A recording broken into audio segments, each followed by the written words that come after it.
ang mga kwento ng pag-ibig, kwento ng buhay, at kwento ng pag-asa dito sa Barangay Love Stories. Love Stories.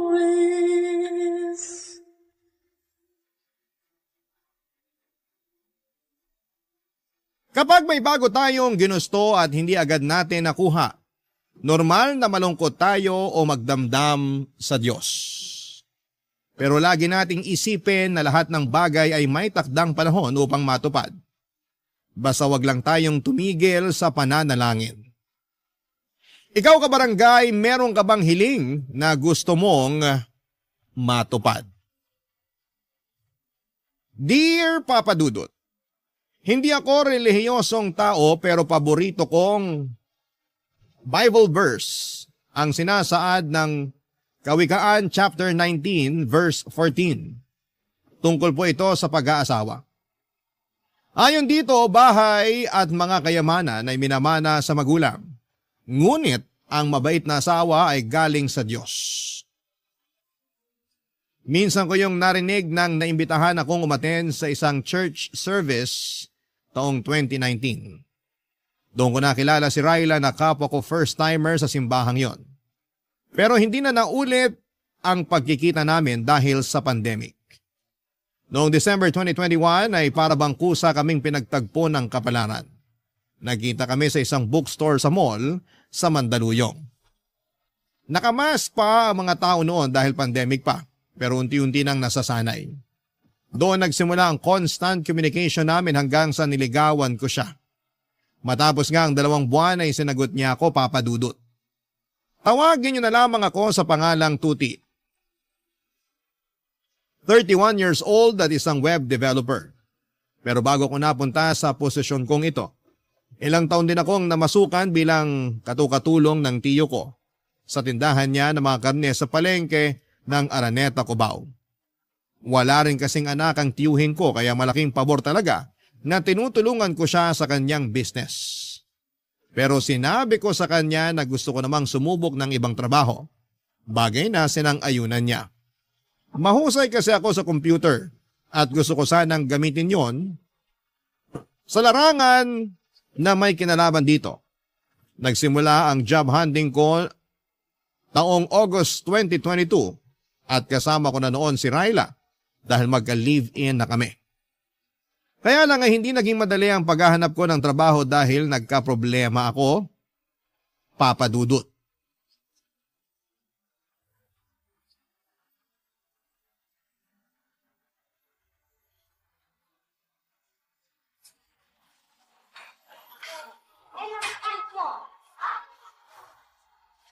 Mahal! Mahal, nandito ako! Hi, mahal. Kanina ka pa ba rito? Mga 10 minutes siguro. Upo ka na, dali. Sige. Nung nalaman ko kasi na tinuloy mo yung pagpunta sa interview mo, nagmadali talaga akong puntahan ka rito sa malapit para abangan ka. O ano, kamusta interview? Ayun, ligwak. Ha? Anong ligwak? Hindi ako pasado kasi wala raw silang matinong sagot na nakuha sa akin. Pwede ba yun? Baka sila ang hindi matino magtanong. Matino naman yung mga tanong nila. Ako talaga yung may problema. Kasi parang umurong yung dila ko nung ini-interview na ako. Sakto, mainipin pa naman yung HR manager nila. Kitang-kita ko yung pagsasalubong ng kilay niya habang nakikipagtitigan sa akin at hinihintay ang sagot ko. Bakit? Kinabahan ka ba? Medyo. Nakalimutan ko yung pinractice natin, mahal. Para akong natuod sa pagkakaupo ko. Ang naririnig ko lang nung time na yon ay yung malakas na kabog ng puso ko. Ganyan din naman ako nung unang beses akong interviewin sa trabaho eh. Ayun, di rin ako nakapasa. Sabi nila sa evaluation ko, hindi raw ganun yung klase ng empleyado na hinahanap nila. Dapat daw attentive at may kumpiyansa sa sarili. Saan ko naman uhugutin yun? First time ko nga lang mag-apply, di ba? Pero hindi ko naman na first time. Pangatlong job interview ko na to pero lagi pa rin akong ligwak. Nagkataon lang siguro yun, mahal. Ewan ko. Parang nawawala na ako ng pag-asa na matatanggap ako sa in-applyan kong trabaho. Wag naman. Naniniwala pa rin ako na matatanggap ka. Pero hanggang kailan ko ba dapat subukan? Hanggang matanggap ka. Dapat lalo ka magpursige. Alam ko na pursigido ka naman. Pero habang wala pang tumatanggap sa'yo, huwag kang sumuko. Magpatuloy ka lang. Thanks, mahal. Oh, bakit malungkot ka pa rin? Nahihiya na kasi ako sa'yo. At bakit ka naman nahihiya sa akin? Kasi grabe yung suporta mo sa akin. Pinapractice mo ako sa pagsagot ng interview. Tapos kapag wala kang pasok sa trabaho sinasamahan mo pa ako o di kaya inaantay pagkatapos ng interview ko. Katulad ngayon, pero Pero ano? Pero laging bad news yung sinasabi ko sa'yo. Ayoko lang makita na malungkot ka mula sa pagiging excited na malaman kung anong result ng interview ko. Wala namang kaso yun. Normal na reaksyon yun kasi umasa tayo na matatanggap ka. Pero hindi ibig sabihin mawawala na tayo ng pag-asa. Alam mo, nakikita ko sa'yo na determinado ka. Masipag ka rin at matyaga. Siguro sa ngayon, pinanghihinaan ka lang ng loob dahil nga sa nangyari kanina sa job interview mo. Pero wag mong hayaan na kainin ka ng pagkabigo mong yun. May kasabihan nga na try and try until you succeed. Hindi ba try and try until you die? Sira, hindi ka pwedeng mamatay. Kailangan mo munang matanggap sa trabaho. Joke lang. Pero thank you talaga kasi ang comforting na mga sinabi mo. Narealize ko tuloy na tama ka. Dapat subukan ko pa rin. At wag ako basta-basta sumuko. Yan, ganyan nga. Kaya hayaan na muna natin yung nangyari sa interview mo kanina. Kumain tayo ngayon ng masarap, mag-celebrate tayo. Bakit naman tayo magse-celebrate? Hindi naman ako nakapasa. Pero pumunta ka pa rin sa interview. Humarap ka doon kahit kabado ka. Yun palang worth it na para i-celebrate. Kaya wag ka nang kumontra dyan. Ako na bahala, okay? Okay, pero ako na o-order. Ako na. Steady ka lang dyan. Carry ko na to.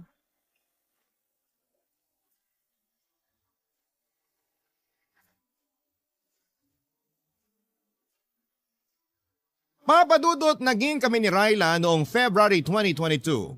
Siya ang first girlfriend ko at yon ang unang pinakamasayang Pasko ng buhay ko kasama siya.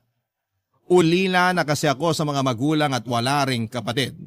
Ang tiyuhin ko na lamang ang nagpaaral at kumupkop sa akin.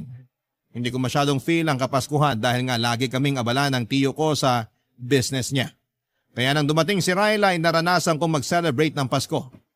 Hindi rin siya rin ang humimok sa akin na ituloy na ang pag-a-apply ng ibang trabaho. Kaya lang, nakaka-frustrate dahil madalas ligwak ako sa mga interview.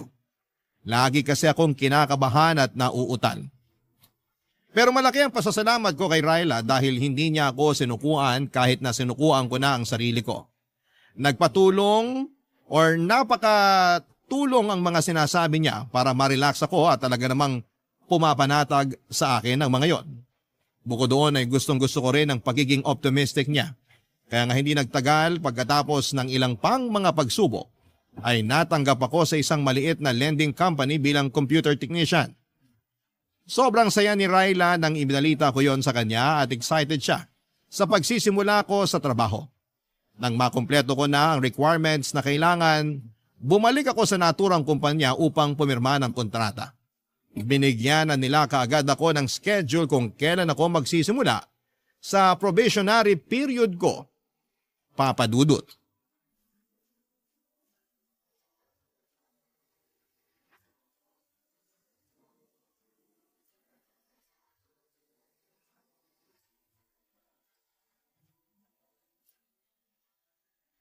Ito, pinagluto kita ng lunch. Baka mamaya walang kantin doon o kaya malayo mga bilihan ng pagkain. Thank you, mahal. Nag-abala ka pa talaga. Aba, mag-aabala talaga ako kasi unang araw mo sa trabaho ngayon. Excited ka na ba? Oo, pero kabado rin ako. Bakit ka naman kinakabahan? Kasi ngayon pa lang ako magtatrabaho sa isang kumpanya. Kayang-kaya mo yan. Magaling ka naman makisama eh. May mga suki ka na nga sa tindahan ng tsuhin mo. Di ba nakwento mo na hinahanap-hanap ka nila pag bumibili sila ng karne? Oo, pero iba pa rin yung environment dun sa papasukan ko. Sigurado, iba-iba rin ugali ng mga katrabaho ko. Alam mo, hindi mo naman responsibilidad na makuha loob ng lahat ng katrabaho mo eh. Kasi pumasok ka doon para magtrabaho, hindi para i-please yung ibang tao. Sa bagay, may punto ka. Ganyan din kasi ko nung unang araw ko sa trabaho noon. Parang lahat gusto kong kaibiganin. Bida-bida ba? Akala ko kasi kailangan yun para magtagal ako sa trabaho o gumanda yung tingin nila sa akin. May iba naman akong nakaklose. May iba na ayaw sa akin kahit wala naman akong ginagawang masama. Tapos, narealize ko na lang na oo nga pala. Hindi ako nag-apply doon para makipagkaibigan. Ayos lang naman na pakisamahan ko sila pero ayoko na uli umabot sa punto na sobra akong invested sa mga buhay-buhay nila. Doon kasi nagsisimula yung chismis. At kapag puro chismis na lang yung inatupag ko, wala na ako natatapos sa mga trabaho ko. Tatandaan ko yung mga sinabi mo. Pero sa pagkakakilala ko sa'yo, hindi ka naman chismoso. Kaya siguro hindi ka masyadong madadala sa mga ganon. Ay, pero teka, alam ko na kung saan ka dapat umiwas. Saan? Eh di dun sa mga babaeng lalandi sa'yo. May ganun ba dun? Aba oo, talamak yung mga ganon sa trabaho. Kahit nga may asawa na o boyfriend, pag natipuhan ka, lalandiin ka talaga. Haharot-harutin ka. Hindi naman ako magpapaharot sa kanila, mahal. Dapat lang. Kung di, alam mo na kalalagyan mo, tuti. Oh, bakit naman yan ang tawag mo sa akin? Seryoso kasi ko kaya tinawag kita sa pangalan mo. At seryoso rin ako na hindi ako magpapaharot sa mga babaeng yun. Unang-una may girlfriend ako at ikaw yun. Ikalawa, bakit ko naman sisirain yung tiwala mo sa akin? Ay, pasensya ka na, mahal. Alam ko namang loyal ka, pero hindi ko lang mapigilang mapraning. Hindi ka naman praning. Kung nag-aalala ka kasi sabi mo nga talamak yung kabitan sa corporate job, normal na reaksyon lang yun. Kaya dapat kong gawin, bigyan ka ng assurance na hindi masisira ang relasyon natin dahil dun. Salamat, mahal. Napanatag na ako. Ikaw talaga? Pero walang anuman. Basta, maniwala ka sa akin. Good boy yata tong mahal mo. Ay talaga, dapat lang kasi magaling kaming mga babae makaamoy ng nagsisinungaling na boyfriend. Kapag napatunayan kong may iba ka at taga dun sa pinagtatrabahuhan mo, papalatan ko kayong dalawa ng buhay. Parang nawala na yung kaba ko sa first day of work ko ah. Saan na napunta? Sa'yo, mas kinabahan na ako sa mga sinabi mo. Hoy, eto naman. Biro lang. Pero feeling ko, masyado ako nagpadala sa emosyon ko. Di bale, kiss na lang kita para makabawi. Gusto ko yan. Dalawa ah. Para good luck kiss na rin. Grabe siya! Humirit pa talaga, pero sige na nga. Dalawa na akong dalawa. Papadudot kung ilalarawan ko ang pakiramdam ko ng araw na yon sa trabaho ay masasabi ko na para akong bumalik sa unang araw ng pasukan. Nung nag-aaral pa lamang ako. Mahiyain kasi talaga ako at tahimik at hindi pala kaibigan. Wala akong ginawa kundi ang ngumiti at tumango habang pinapakilala sa lahat ng empleyado kada department ng kapalitan ko sa naturang posisyon. Masasabi ko na nabawasan na lamang ang hiya ko at pagkailang ko kinahapunan dahil naging busy na ako sa pagbutingting ng kung ano-ano. Dahil nga sa may abilidad naman ako at tiwala ako sa kakayahan ko, ay dumami ang mga ginagawa ko sa trabaho. Kumbaga'y naging all around ako at wala naman akong reklamo dahil nagsisimula pa lamang ako. Nakakapagod oo pero masaya naman ako dahil hindi na karne ng baboy at manok ang binubutingting ko. Hindi naman po sa ingrato ako, sobrang nagpapasalamat ako sa tiyuhin ko dahil kinupkop at pinag-aral niya ako. Masaya rin po ako kasi binigyan niya ako ng trabaho sa shop niya ng ilang taon. Pero alam ko, Papa Dudut, na meron pa akong potensyal at ibubuga pagdating sa ibang bagay. Barangay Love Stories. Barangay Love Stories. Papa Dudut, mabilis na lumipas ang isang linggo. Masasabi ko na unti-unti na ako naging komportable sa trabaho ko. Mabait at madaling pakisamahan ng mga kasama ko at masaya rin si Ryla. Dahil nakikita niyang nag-i-enjoy ako. Isang araw ay nagulat ako nang inassign ako bilang driver ni Crisel, assistant ng boss namin. Nagawol kasi ang company driver namin at dahil may lisensya naman ako at kakayahan na magmaneho ay pinakiusapan ako ng management na humalili muna na maging driver. Pansamantala lang naman hanggat wala pang nakukuhang driver, kaya tinanggap ko na rin.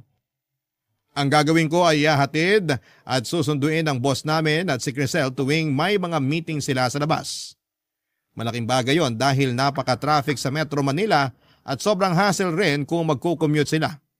Pero may mga pagkakataon na si Crisel lang ang madalas kong hinahatid at sinusundo papunta sa mga meeting niya sa labas bilang proxy ng boss namin.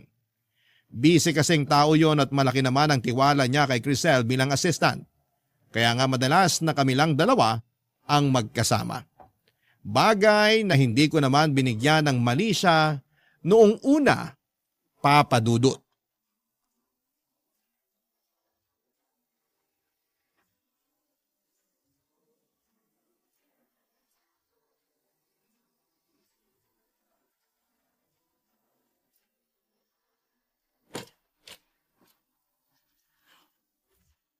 Kumusta po, ma'am?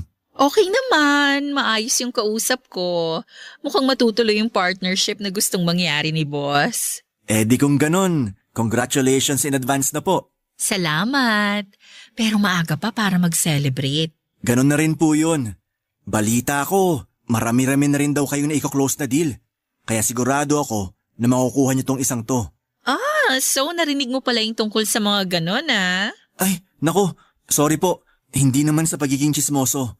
Ayos lang. Alam ko naman na madalas akong pagchismisan sa trabaho. At wala naman akong reklamo doon. Hindi naman po chismis ang tawag kapag mabuti at maganda yung sinasabi nila sa inyo. Tulad nung narinig ko, mabuti at magandang balita yun. Salamat, Tuti. Ikaw ha, masyado mo namang pinapalaki ang ulo ko. Po? Huwag mo na akong pinupo. 30 years old pa lang naman ako. Sige ka, baka tumanda ako bigla niyan. Okay. Paano? Alis na ba tayo? Mamaya na. Rush hour na eh. Sigurado gapang na naman sa EDSA. Maiipit lang tayo doon. Sa bagay. Palipas na lang muna tayo ng ilang minuto. So, kumusta ka naman sa trabaho natin? Ayos naman. Naninibago pero unti-unti ko na rin nagagamay. Normal lang naman yon kasi first job ko pa lang naman to. First job mo? Talaga? Oo.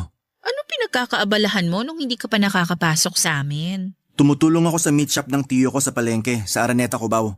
Tindero ako doon madalas. Talaga? May pwesto pala kayo doon eh. Doon pa naman ako laging namamalengke. Siguro nakabili ka na sa tindahan namin, hindi pa lang tayo magkakilala. Tingin ko hindi pa. Vegan ako eh. Kaya hindi ako bumibili ng karne. Ay, okay. Pero baka mapakain ako ng karne kung ikaw ba naman ang mag-aalok sa akin. Ha? Ang sabi ko, minsan namimiss ko rin kumain ng karne. Sa bagay, 1 taon pa lang naman akong vegan. Mahirap din, lalo't mahilig talaga ako sa pork and chicken. Pero matagal na rin yung 1 taon. Kaya kung ako sa'yo, ituloy-tuloy mo lang, lalo na simulan mo na. Sabi nga ng girlfriend ko, huwag kang sumuko sa bagay na gusto mong makamit. May girlfriend ka na pala? Oo, meron na. Matagal na kayo? Mag-1 taon pa lang sa December. Bago pa lang pala. Pwede pa. Pwede pang ano? Sabi ko, pwede na siguro tayong umalis. Suungin na natin yung traffic. Meron pa kasi akong pupuntahan pagka-out ko sa trabaho. Nako, sana kanina nyo pa sinabi. Para naman nakaalis na tayo. Ayos lang, wala namang kaso. Hindi naman ganun kahalaga yung pupuntahan ko. Sigurado kayo? Oo. Baka nga hindi na ako tumuloy kasi nagbago na pala ang isip ko. Baka magmukmuk na lang ako sa bahay habang inuubos ko yung natira kong bote ng wine.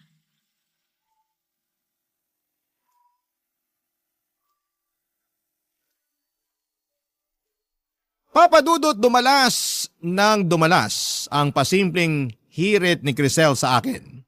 Kinatagalan ay hindi na ako naging komportable at madalas ay nananahimik na lamang, Papa Dudut. Pero makulit siya, maingay at may pagkamaharot. Dati sa likod siya umuupo pero kapag hindi namin kasama ang boss namin sa sasakyan hanggang sa tumabi na siya sa akin sa passenger seat. Hindi ko siya dinadaldal sa buong panahon ng pagmamaneho ko dahil hindi ako ganong klaseng magtrabaho. Kaya nga lagi akong distracted pag panay ang kwento niya. Siguro inaikwento na ni Crisel ang buong buhay niya sa akin, Papa Dudut. May 2 anak daw siya sa dati niyang asawa na nasa poder nung tatay. Hindi naman daw siya malungkot kasi malayo sa kanya ang mga anak niya dahil civil naman sila ng ex-husband niya. Gustong gusto raw niya yung buhay na walang iniintinding iba. Pero binibisita pa rin naman daw niya yung mga bata kapag may okasyon. Bukod doon, ongoing daw ang annulment nila. Hindi ko naman tinanong pero kinuwento na lamang niya bigla. Hinayaan ko na lamang siya dahil nga mas mataas pa rin ang posisyon niya kesa sa akin. Pero isang araw ay nagulat ako dahil nakatanggap ako ng mensahe mula sa kanya dahilan para maggalit sa akin ng girlfriend ko na si Ryla, Papa Dudut.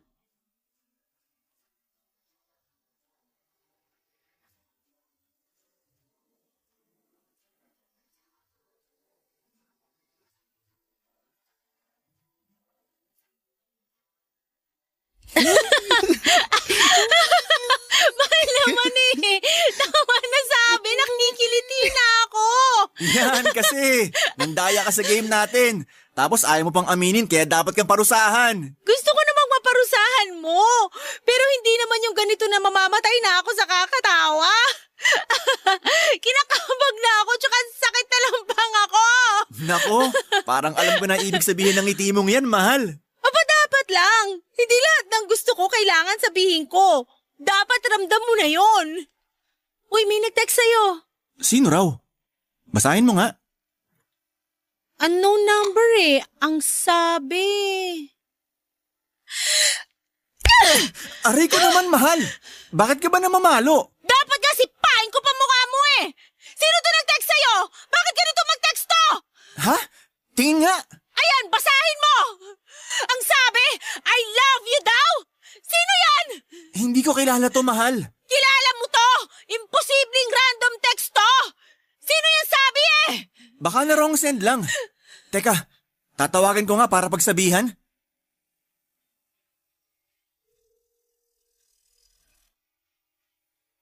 Hello? Ma'am Crisel? Sinong Crisel yan, ha? Boss ko. Boss mo? Oo, yun nakwento ko sa'yo. Akin na nga yung cellphone mo. Hello? Ryla Ito ba yung naman! Crisel? Ako nga. Eh, ikaw? Sino ka? Makinig ka ha? Ila-loudspeaker ko to. Sino ba to? Ako lang naman si Ryla, girlfriend ni Tuti. Yung sinabihan mo ng I love you. Oops! Sorry. Na-wrong send lang ako, ate. Medyo lasing na kasi ako kaya naduling na ako sa mga contacts ko. Siguraduhin mo lang. Dahil kung hindi... Wala naman akong intensyon na landiin yung boyfriend mo Akin na nga yung cellphone ko. Pasensya na po kayo, Ma'am Crisel. Hindi na po mauulit. Humingi ka rin ng pasensya sa kanya, mahal. Ayoko! Bakit ako hingi ng pasensya dyan? Ryla naman.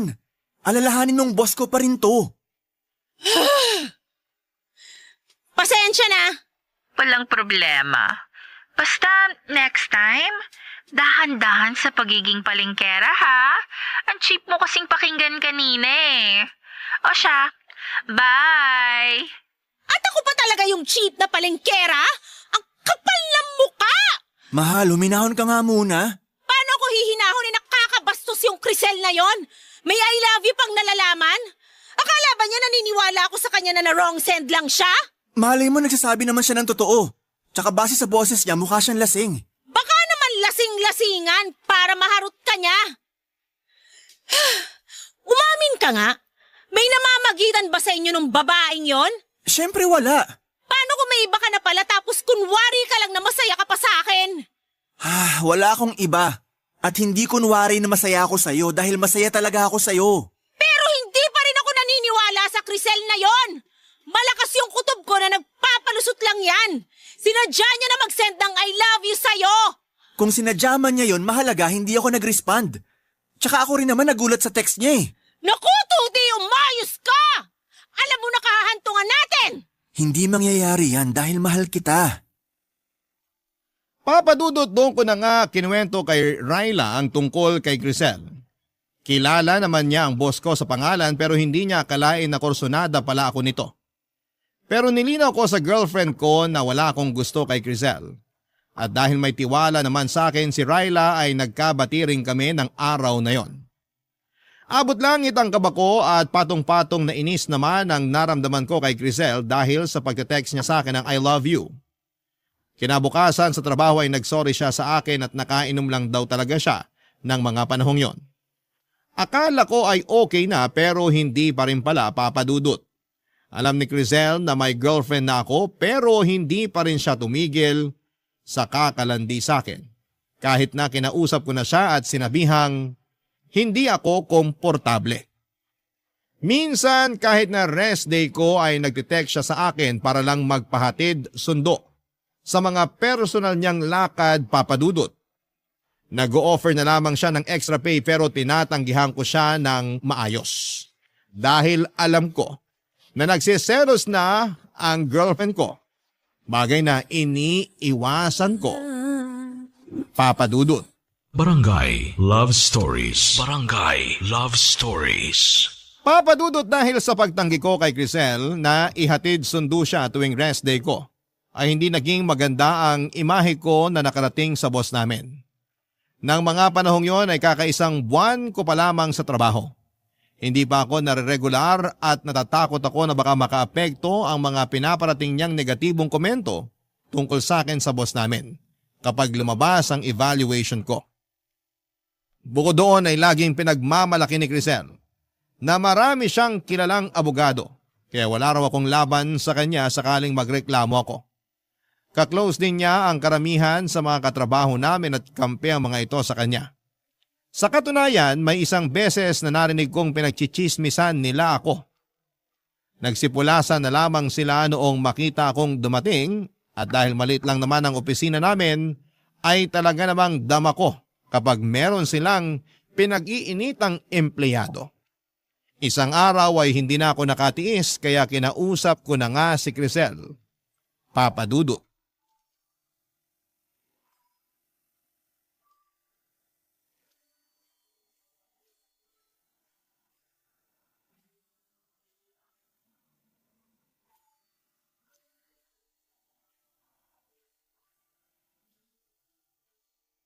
Ma'am, pwede ko po ba kayong makausap? Marami akong ginagawa eh. Tungkol saan ba yan? Hindi na kasi ako komportable na laging bukang bibig ng mga tao rito sa kumpanya. Kung pagchismisan nila ako, akala mo nakagawa ako ng masama. Nako, maling tao ang kinakausap mo, Tuti. Dapat ilapit mo yung concern mo sa HR, hindi sa akin. Ayoko naman pong may mamemohan. Kaya nga kayo na lang kinausap ko. Ano bang kinalaman ko rito at ako ang dapat mong kausapin tungkol dyan? Teka nga, huwag mong sabihin ako ang tingin mong pasimuno ng mga chismisa nila tungkol sa'yo. Bakit hindi po ba? Aba, sumusobra ka na. Baka nakakalimutan mong mas mataas pa rin ang posisyon ko sa'yo. Hindi ko po nakakalimutan yun. Pero ginagamit nyo na lang sa akin yung posisyon nyo para mapasunod nyo ako. At nung hindi nyo ako nakuha, siniraan nyo ako sa mga katrabaho natin dito. At kahit na sa boss natin, kung ano-ano pa rin yung sinasabi nyo. O ngayon, alam mo na kung anong kaya kong gawin. Mali ka talaga ng binangga. Matagal na akong nagtatrabaho rito. Kabisado ko na ang galawan ng bawat empleyado, lalong-lalo na ni boss. Higit kanino man, ako ang pinagkakatiwalaan niya dito. Mabigat ang timbang sa kanya ng mga ginagawa at mga sinasabi ko rito. Kaya ingat ka, Tuti. Pwede kong bulungan si boss pag nairita ako sa'yo. Pero wala naman akong ginawang masama sa inyo para siraan nyo. Wala nga, pero matigas ka eh. Hindi ka madala sa mga pasaring ko sa'yo. Hindi ka makuha sa simpleng paglandi. Masyado kang loyal dun sa girlfriend mong palingkera. Huwag mong pagsasalitaan ng ganyan ng girlfriend ko. Labas siya rito.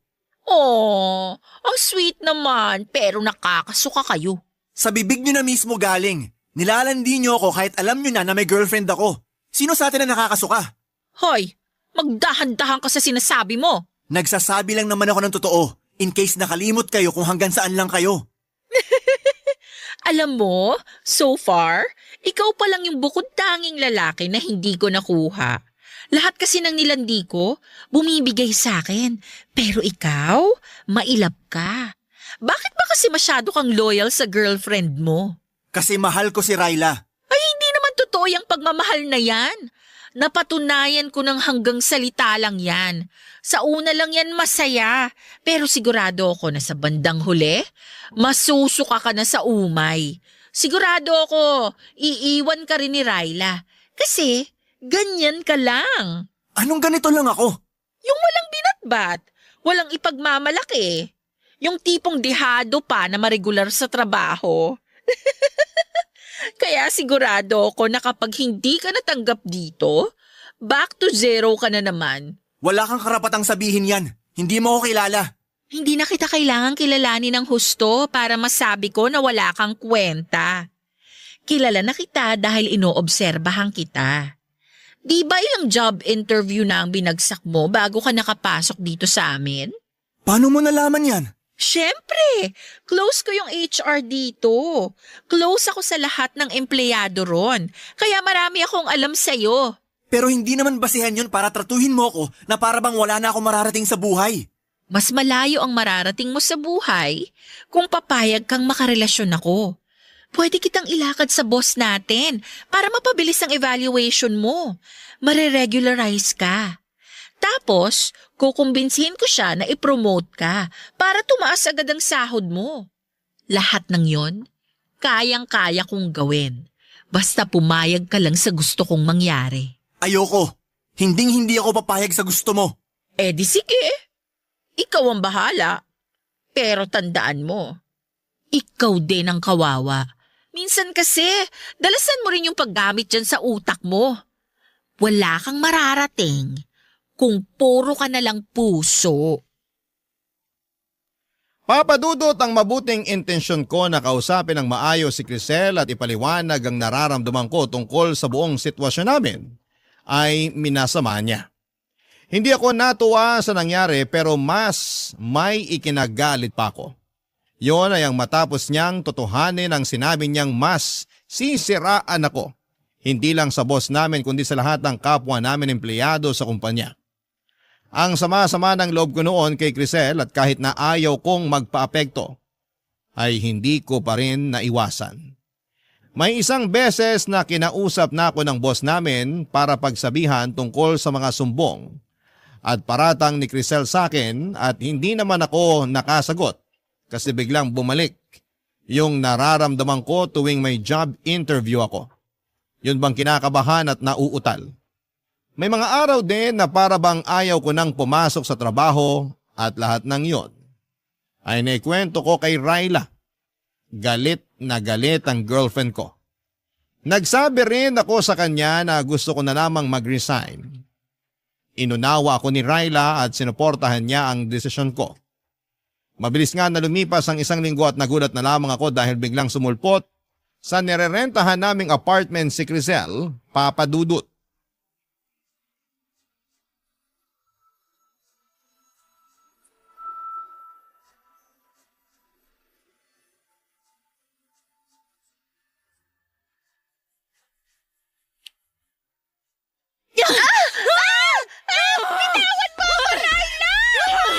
Dapat lang sa'yo masaktan yung Tama na yan, Ryla. Tigilan mo na yan. Bakit mo ba ako inaawat? Hindi pa ako tapos sa babaeng yan! Ayoko lang magkasakitan kayo. Magkakasakitan talaga kami kasi ang kapal ng mukha niya pumunta rito! Mas makapal ang mukha mo! Anong sinabi mo? Mahal naman. Nakakabwisit! Ano ba kasing ginagawa niyan dito? Bakit ka ba kasi pumunta dito sa apartment namin, Crisel? Tsaka paano mo nahanap tong address namin? Eh di tinanong ko sa HR, tanga. Hoy! Bawal yung ginawa mo! Wala ka ng pakialam doon. Bubunutin ko talaga lahat ng buhok mo sa anit eh! Mahal, huminahon ka nga muna. Hindi mo pa sinasagot yung tanong ko. Bakit ka pumunta dito? Gusto ko lang talagang humingi ng sorry sa'yo. Kasi kung hindi dahil sa akin, hindi ka magre-resign sa trabaho. Hindi ko naman sinasadya na siraan ka sa boss natin at sa iba pang empleyado. Sorry na, Tuti. At sa palagay mo, may magagawa pa yung sorry mo? Hindi ikaw ang kinakausap ko kaya manahimik ka. Paano kung sabihin kong ayoko? May magagawa ka ba? Ay, kahit kailan talaga wala kang class. Ang ingay mo? Ikaw ang walang class! Malandi ka! Ano sabi mo? Sandali, okay? Hindi tayo magkakaintindihan kung ganyan kayo eh. Ikaw, Crisel, kung yun lang naman pala pinunta mo rito, nag-abala ka pa talaga. Nakukonsensya kasi ako. Hindi ako pinapatulog sa gabi tuwing naaalala ko yung nangyari. Kaya nga sinabi ko sa sarili ko na gusto kitang makita para naman makahinga ako ng tawad sa'yo ng personal. Okay na yon. Pinapatawad na kita. Ganun lang yon? Patatawari mo agad yung haliparot na yan? Hoy, Tuti! Parang wala naman yata sa lugar yung pagiging mabait mo. Sa kanya na mismo nang galing, siniraan kanya sa boss nyo at sa lahat ng tao sa trabaho, kaya ka napag-initan! Oo nga. Pero para matapos ng lahat at umalis na si Crisel dito, sige, handa naman akong patawarin siya. Ewan ko sa'yo! Para naman nagtatanga-tangahan ka! Makakaalis ka na, Crisel.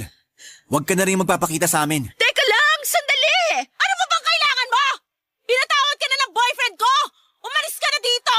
Teka, madaling-madali ka naman na umalis ako. Aalokin ko pa nga si Tuti na bumalik sa amin para magtrabaho. At bakit naman niya gagawin yon? Para maging personal driver mo? Tapos magpapahatid sundot ka? Raila, huwag ka naman magsalita ng ganyan. Ang kapal kasi ng mukha niyang babaeng yan eh! Sige na kasi. Umayag ka na, Tuti. Sorry. Pero ayoko na ulit bumalik sa kumpanya na yon. Kaya makakaalis ka na. Tanga lang ang tatangge na hindi bumalik doon. Huwag kang ang tanga, Tuti. Hindi nga raw, di ba? Pingi ka ba? Hindi ka makaintindi? Manahimik ka! Ikaw ang manahimik! Masyado kang mapapel! Napaka-desperada mo! Ayaw na nga bumalik ng boyfriend ko sa inyo eh! Kaya umalis ka na dito bago ko mataluban yung mukha mo! Papadudot na awat ko naman si Raila nang sabunutan niya ulit si Crisel. Muli ay kinumbinsin naman niya ako ni Crisel na bumalik sa kumpanya na pinagtatrabahuhan niya pero tumanggi muli ako. Pagkatapos noon ay padabog siyang umalis sa apartment namin pero laking gulat namin ni Raila nang pumunta naman siya kinabukasan. Pero may dala na siyang cake at mga lobo para peace offering daw. Nag-away na naman sila ni Raila kaya nag-decide na akong ipablatter sa barangay si Crisel para hindi na siya makalapit sa amin. At ganun nga ang nangyari pero pagkalipas ng ilang araw ay may nakarating sa aking balita na panay daw parinig nito sa social media tungkol sa akin. Pero hindi naman ako apektado dahil wala akong ginawang masama. Hinayaan ko na lamang siya kahit na gusto siyang idemanda ni Raila. Kinatagalan ay tumigil din siya tapos ang huling balita ko ay na-admit na raw si Crisel sa isang mental institution. Thankful ako na hindi rin ako na regular sa kumpanyang yon dahil yung mga sumunod ko namang inaplayan ang siyang pinagtatrabahuan ko na sa ngayon bilang web developer. Sabi nga ni Raila, redirection daw ang tawag doon kasi alam ng Panginoon na mas may better place pa para sa akin kesa sa lugar na iniwan ko. Kaya nga payo ko sa mga kabarangay natin ay huwag matakot sumubok at huwag din kaagad sumuko. Mabalik tayo doon sa paborito kong Bible verse na tungkol sa pag-aasawa. Yun kasi ang bukang bibig sa akin ni Raila matapos niyang mag-yes sa wedding proposal ko sa kanya nitong Valentine's Day ng 2024. Sinabi niya sa akin na nahanap na raw niya ang kanyang Kawikaan 19 verse 14 sa katauhan ko. At sa susunod nga na taon ay plano na naming magpakasal ng babaeng pinakamamahal ko na walang iba kundi si Raila. Hanggang dito na lamang po ang sulat ko, Papa Dudut, at maraming salamat po sakaling mapili po ninyong i-ere sa programa ninyong Barangay Love Stories. God bless po and more power sa inyong istasyon. Ang inyong forever kapuso at ka-barangay, Tuti. Barangay Love Stories. Barangay Love Stories. Kwentuhan naman tayo dito sa comment section. Nagustuhan ng iyong napakinggan? Ituloy yan via live stream sa www.gmanetwork.com/radio. Barangay LS 97.1 forever.